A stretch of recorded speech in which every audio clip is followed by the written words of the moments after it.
Assalamualaikum warahmatullahi wabarakatuh. Saya perwakilan dari kelompok 8 yang bertemakan standar akuntansi dalam akuntansi sektor publik atau pemerintah dan pernyataan standar akuntansi pemerintah versus pernyataan standar akuntansi keuangan. Sebelum kami mempresentasikan materi yang ingin kami sampaikan, izinkan kami memperkenalkan diri. Yang pertama, ada saya Sri Wahyuni. Perkenalkan, nama saya Muhammad Rehan Fadilah dari kelompok 8. Materi yang pertama akan dibawakan oleh saya Sri Wahyuni mengenai definisi laporan keuangan sektor publik.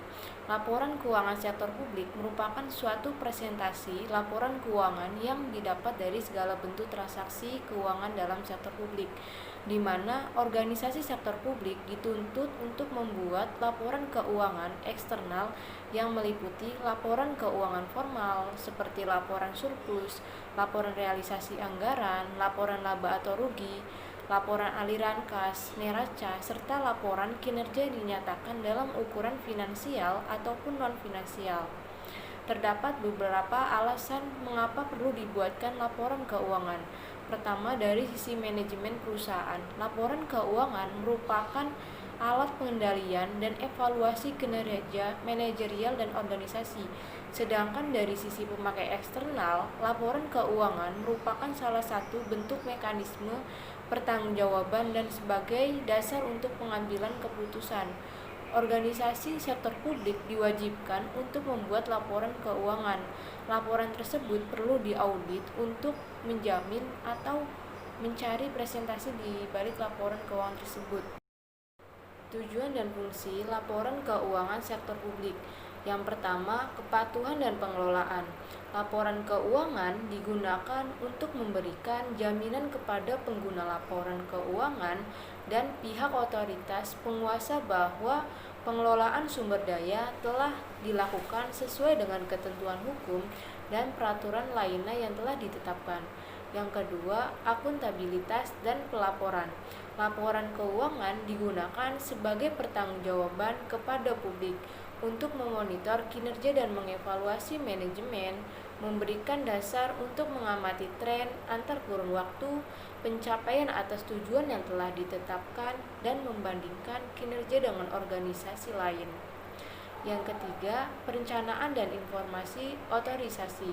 Laporan keuangan berfungsi untuk memberikan dasar perencanaan, kebijakan, dan aktivitas di masa yang akan datang dan untuk memberikan informasi pendukung mengenai otoritas penggunaan dana. Yang keempat, kelangsungan organisasi. Laporan keuangan berfungsi untuk membantu pembaca dalam menentukan apakah suatu organisasi atau unit dapat meneruskan menyediakan dan jasa di masa yang datang. Yang kelima, hubungan masyarakat. Laporan keuangan digunakan untuk memberikan kesempatan kepada organisasi untuk mengungkapkan pernyataan atas prestasi telah dicapai kepada pemilik yang dipengaruhi karyawan dan masyarakat serta sebagai alat komunikasi publik dan pihak-pihak yang telah berkepentingan. Yang terakhir, sumber fakta atau gambaran. Laporan keuangan bertujuan untuk memberikan informasi kepada kelompok kepentingan yang ingin mengetahui organisasi secara lebih mendalam. Bagi organisasi pemerintah, tujuan umum akuntansi dan laporan keuangan adalah untuk memberikan informasi yang digunakan dalam pembuatan keputusan ekonomi, sosial, dan politik serta sebagai bukti pertanggungjawaban dan pengelolaan. Laporan keuangan digunakan untuk mendukung pembuatan keputusan ekonomi, sosial, dan politik. Hal tersebut meliputi informasi yang digunakan. Yang pertama, membandingkan kinerja keuangan aktual dengan yang diselenggarakan. Yang kedua, menilai kondisi keuangan dan hasil-hasil operasi. Yang ketiga, membantu menentukan tingkat kepatuhan terhadap peraturan perundangan yang terkait dengan masalah keuangan lainnya. Yang terakhir, membantu dan mengevaluasi efisiensi dan efektivitas. Laporan keuangan sebagai sumber informasi finansial memiliki pengaruh yang sangat besar terhadap kualitas keputusan yang dihasilkan. Laporan keuangan merupakan tindakan pragmatis, oleh karena itu, laporan keuangan pemerintah harus dievaluasi dalam hal manfaat laporan tersebut. Komponen-komponen laporan keuangan sektor publik. Yang pertama, laporan posisi keuangan atau neraca. Laporan posisi keuangan atau neraca adalah laporan keuangan yang menyajikan posisi aktiva, hutang, dan modal pemilik selama periode tertentu. Yang kedua, laporan kinerja keuangan. Laporan kinerja keuangan atau laporan profit dan loss adalah laporan yang menyajikan pendapatan dan biaya selama periode tertentu. Yang ketiga, laporan perubahan aktiva atau ekuitas neto. Laporan perubahan dalam aktiva atau ekuitas neto menyajikan total surplus atau defisit neto untuk suatu periode, pendapatan dan biaya lainnya yang diakui secara langsung sebagai perubahan dalam aktiva atau ekuitas neto, dan setiap kontribusi oleh kepada pemilik kapasitasnya pemilik. Yang keempat, laporan arus kas. Laporan arus kas menyajikan informasi tentang penerimaan dan pengeluaran kas selama periode tertentu. Yang kelima, kebijakan akuntansi dan catatan atas laporan keuangan dari entitas harus, yang pertama, menyajikan informasi dasar penyusunan laporan keuangan dan kebijakan akuntansi spesifik yang dimiliki serta diterapkan terhadap transaksi-transaksi dan peristiwa penting lainnya. Yang kedua, mengembangkan informasi yang diwajibkan oleh standar akuntansi keuangan sektor publik yang tidak disajikan dalam laporan posisi keuangan, laporan kinerja keuangan, laporan arus kas, dan laporan perubahan aktiva atau ekuitas neto.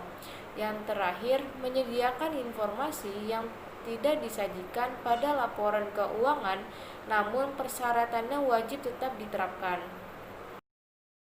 Hak dan kebutuhan pemakai laporan keuangan.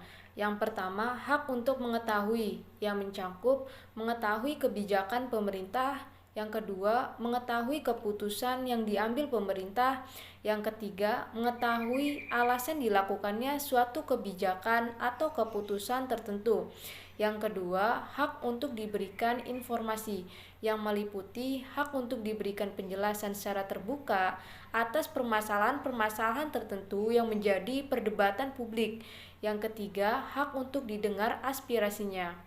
Setiap pemakai laporan memiliki kebutuhan dan kepentingan yang berbeda-beda terhadap informasi keuangan yang diberikan oleh pemerintah. Bahkan di antara kelompok pemakai laporan keuangan tersebut dapat timbul konflik kepentingan. Laporan keuangan pemerintah disediakan untuk memberikan informasi kepada berbagai kelompok pemakai, meskipun setiap kelompok pemakai memiliki kebutuhan informasi yang berbeda-beda. Perbedaan laporan keuangan sektor publik dan sektor swasta. Yang pertama, laporan Departemen Pemerintah, yang mencakup pertama, fokus pada finansial dan politik. Yang kedua, kinerja diukur secara finansial dan non-finansial. Yang ketiga, pertanggungjawaban kepada parlemen dan masyarakat luas. Yang keempat, berfokus pada bagian organisasi. Yang kelima, melibat ke masa depan secara detail. Yang keenam, aturan pelaporan ditentukan oleh Departemen Keuangan. Yang terakhir, laporan diperiksa oleh cash accounting. Yang kedua, laporan keuangan sektor swasta, yang mencakup pertama, fokus pada finansial. Yang kedua, sebagian besar diukur secara finansial. Yang ketiga, pertanggungjawaban kepada pemegang saham dan kreditur. Yang keempat, berfokus pada organisasi secara keseluruhan. Yang kelima, tidak dapat melibat masa depan secara detail. Yang keenam, aturan pelaporan ditentukan oleh Undang-Undang Standar Akuntansi, Pasar Modal, dan Praktik Akuntansi. Yang terakhir, laporan keuangan diperiksa oleh auditor independen accrual accounting. Laporan keuangan yang buruk dapat menimbulkan implikasi negatif terhadap perusahaan.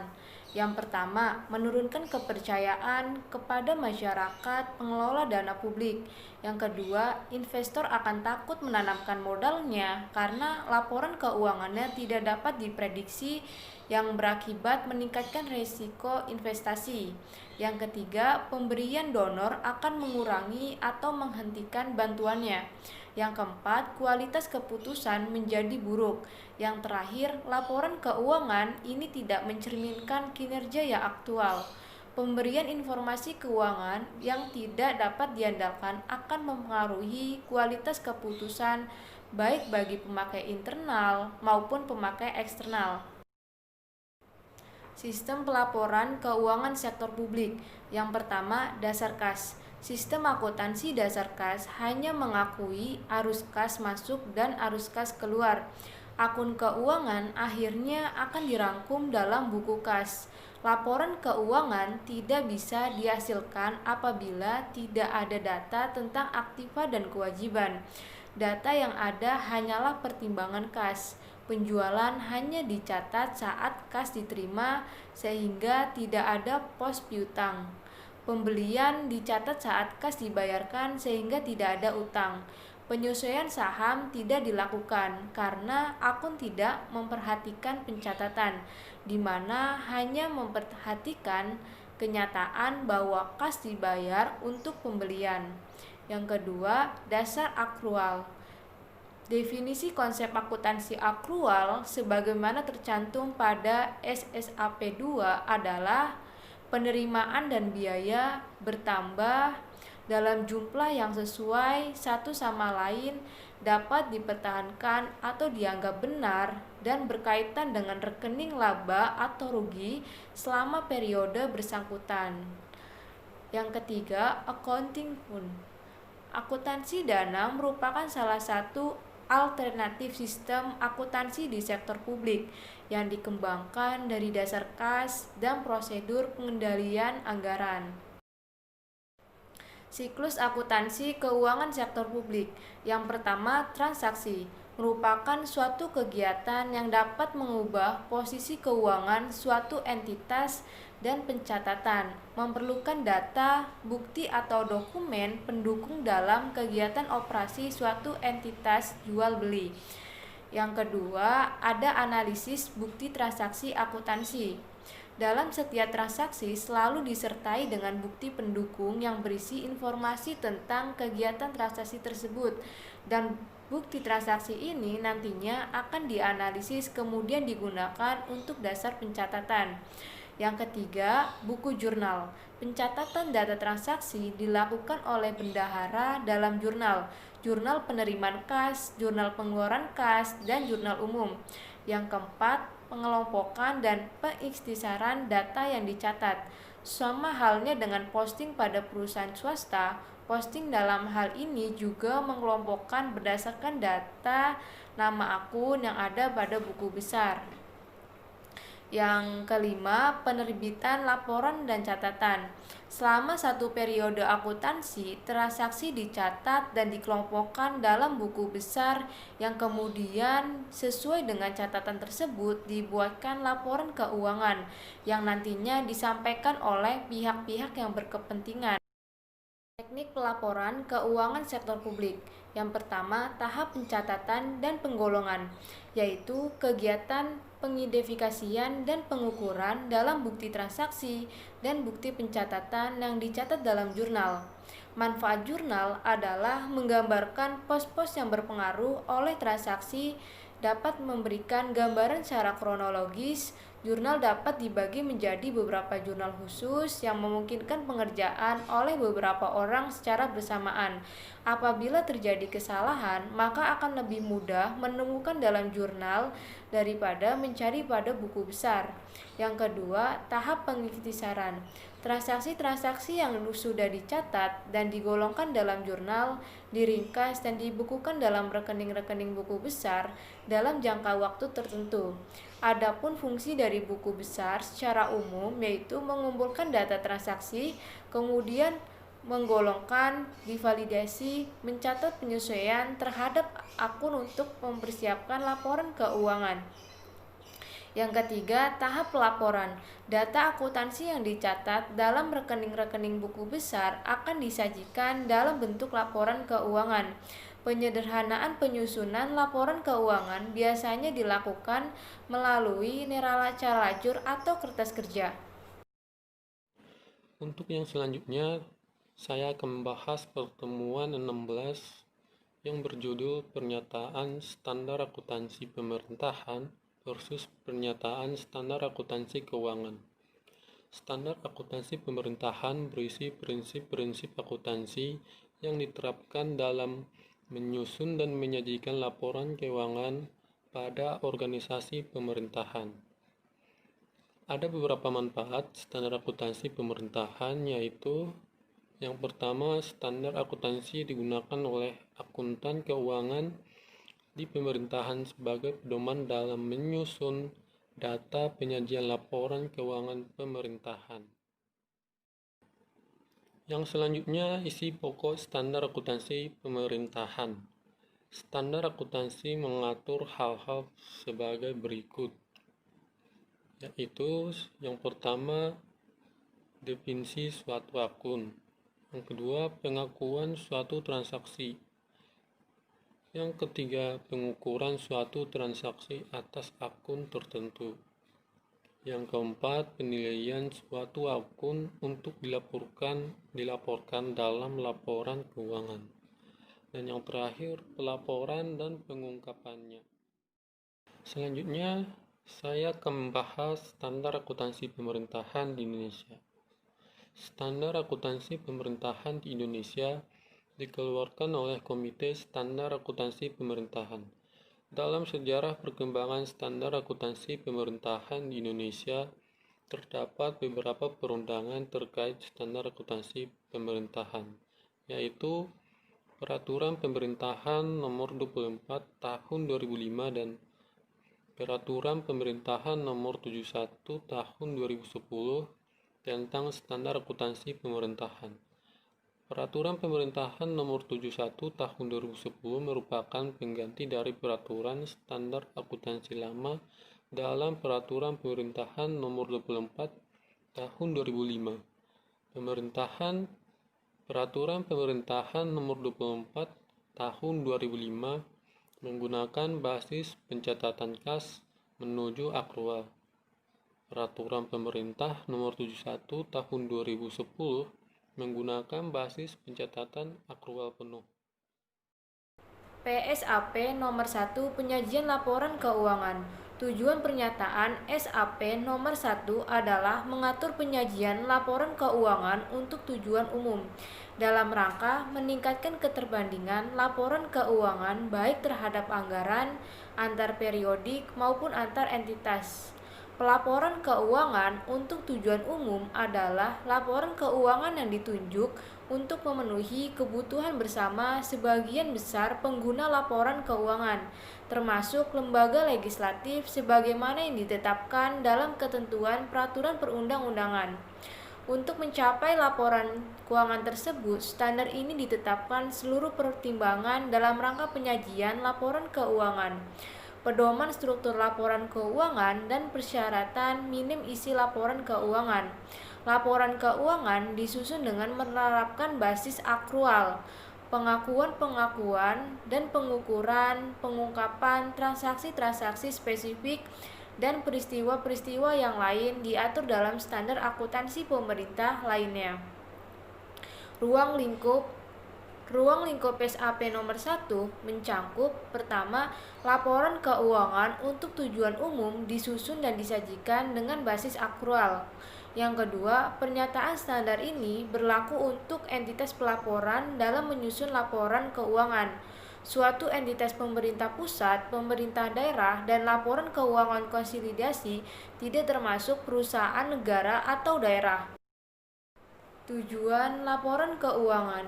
Secara spesifik, tujuan laporan keuangan pemerintah adalah untuk menyajikan informasi yang berguna untuk pengambilan keputusan dan untuk menunjukkan akuntabilitas entitas pelaporan atau sumber daya yang dipercayakan kepadanya.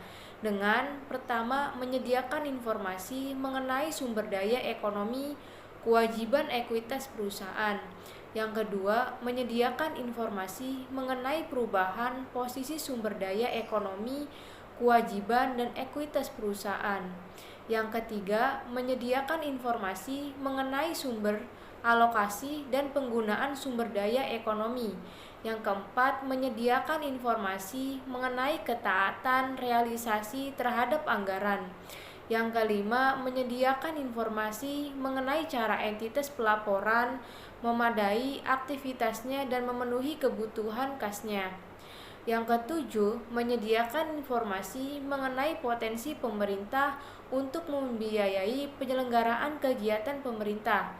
Yang terakhir, menyediakan informasi yang berguna untuk mengevaluasi kemampuan entitas pelaporan dalam memadai aktivitasnya. Laporan keuangan untuk tujuan umum juga mempunyai peranan prediktif dan prospektif, menyediakan informasi yang berguna untuk memprediksi besarnya sumber daya yang dibutuhkan untuk operasi berkelanjutan, sumber daya yang dihasilkan dan operasi yang berkelanjutan, serta resiko dan ketidakpastian yang terkait. Pelaporan keuangan menyajikan informasi bagi pengguna mengenai pertama, indikasi sumber daya telah diperoleh dan digunakan sesuai dengan anggaran. Yang kedua, indikasi sumber daya diperoleh dan digunakan sesuai dengan ketentuan termasuk batas anggaran yang ditetapkan oleh DPR atau DPRD. PSAP nomor 2, Laporan Realisasi Anggaran berbasis kas. Tujuan pelaporan realisasi anggaran adalah memberikan informasi realisasi dan anggaran entitas pelaporan. Perbandingan antara anggaran dan realisasinya menunjukkan tingkat ketercapaiannya target-target yang telah disepakati antara legislatif dan eksekutif sesuai dengan peraturan perundang-undangan. PSAP nomor 3, Laporan Arus Kas. Tujuan pernyataan standar laporan arus kas adalah mengatur penyajian laporan arus kas yang memberikan informasi historis mengenai perubahan kas dan setara kas suatu entitas pelaporan dengan menggolongkan arus kas berdasarkan aktivitas operasi, investasi, pendanaan selama satu periode akuntansi. PSAP nomor 4, Catatan atas laporan keuangan. Tujuan pernyataan standar catatan atas laporan keuangan adalah mengatur penyajian dan pengungkapan yang diperlukan pada catatan atas laporan keuangan. Tujuan penyajian catatan atas laporan keuangan adalah untuk meningkatkan transportasi laporan keuangan dan penyediaan pemahaman yang lebih baik atas informasi keuangan pemerintah. Pengertian standar akuntansi keuangan. Standar akuntansi keuangan digunakan untuk perusahaan yang memiliki akuntabilitas publik, yaitu perusahaan yang terdaftar atau dalam proses pendaftaran di pasar modal. Standar ini mengadopsi IFRS, mengingat Indonesia melalui Ikatan Akuntan Indonesia telah menetapkan untuk melakukan adopsi penuh IFRS mulai tahun 2012. IFRS ini sebagai standar internasional memiliki 3 ciri utama, yaitu privacy based. Keunggulan pendekatan ini akan menghindari dibuatnya penyajian atau transaksi mengikuti peraturan dalam konsep pengakuan, namun standar yang bersifat ini mengharuskan pemakainya untuk membuat penilaian yang tepat atas suatu transaksi untuk menentukan substansi ekonominya dan menentukan standar yang tepat untuk transaksi tersebut. Yang kedua, nilai wajar standar akuntansi. Banyak digunakan konsep nilai wajar ini. Penggunaan nilai wajar ini untuk meningkatkan relevansi informasi akuntansi, pengambilan keputusan. Informasi nilai wajar lebih relevan karena menunjukkan nilai terkini. Hal ini sangat bertolak belakang dengan konsep harga perolehan yang mendasarkan penilaian pada nilai perolehan pertama. Yang ketiga, pengungkapan. Mengharuskan lebih banyak pengungkapan dalam laporan keuangan. Pengungkapan dapat berupa kebijakan akuntansi, rincian detail, penjelasan penting, dan komitmen. Jenis-jenis laporan keuangan yang dihasilkan menurut PSAK. Salah satu prinsip yang berlaku umum dan saat ini digunakan di Indonesia adalah pernyataan standar akuntansi keuangan. Laporan keuangan yang dihasilkan menurut PSAK adalah sebagai berikut. Laporan posisi keuangan adalah daftar yang sistematis dari aset, utang dan modal. Ada tanggal tertentu yang biasanya dibuat pada akhir tahun, disebut sebagai daftar yang sistematis karena disusun berdasarkan urutan tertentu. Dalam laporan posisi keuangan dapat diketahui berapa jumlah aset perusahaan, kemampuan perusahaan membayar kewajiban, serta kemampuan perusahaan mendapatkan tambahan pinjaman dari pihak luar. Selain itu juga dapat diketahui jumlah utang perusahaan kepada kreditur dan jumlah investasi pemilik.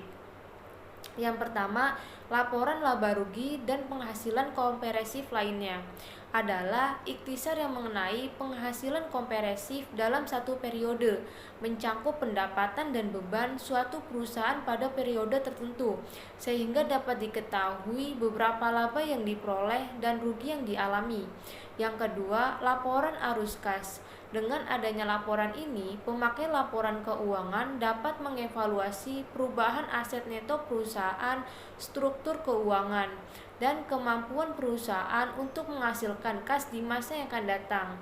Yang ketiga, laporan perubahan ekuitas, yaitu laporan yang menunjukkan perubahan pada periode tertentu, bisa 1 bulan atau 1 tahun. Melalui laporan ini, pembaca laporan dapat mengetahui sebab-sebab perusahaan entitas selama periode tertentu. Yang keempat, catatan atas laporan keuangan merupakan laporan yang berisi informasi tambahan atas apa yang disajikan dalam 4 laporan di atas. Laporan ini memberikan penjelasan atau rincian pos-pos yang disajikan dalam laporan keuangan dan informasi mengenai pos-pos yang tidak memenuhi kriteria pengakuan dalam laporan keuangan. Selain laporan-laporan tersebut, terdapat laporan lain yang dihasilkan oleh perusahaan, antara lain laporan tahunan, prospektus, dan laporan lain yang memenuhi otoritas regulator. Misalnya, laporan tahunan bagi perusahaan yang terdapat di Bursa Efek yang diwajibkan oleh otoritas jasa keuangan. Bagi pemegang saham, informasi akuntansi dapat digunakan untuk menilai perusahaan sehingga laporan pemegang saham dapat mengalokasikan dananya pada perusahaan yang dapat memberikan prospek yang bagus di masa yang akan datang. Sekian pembahasan dari kelompok 8, kurang lebihnya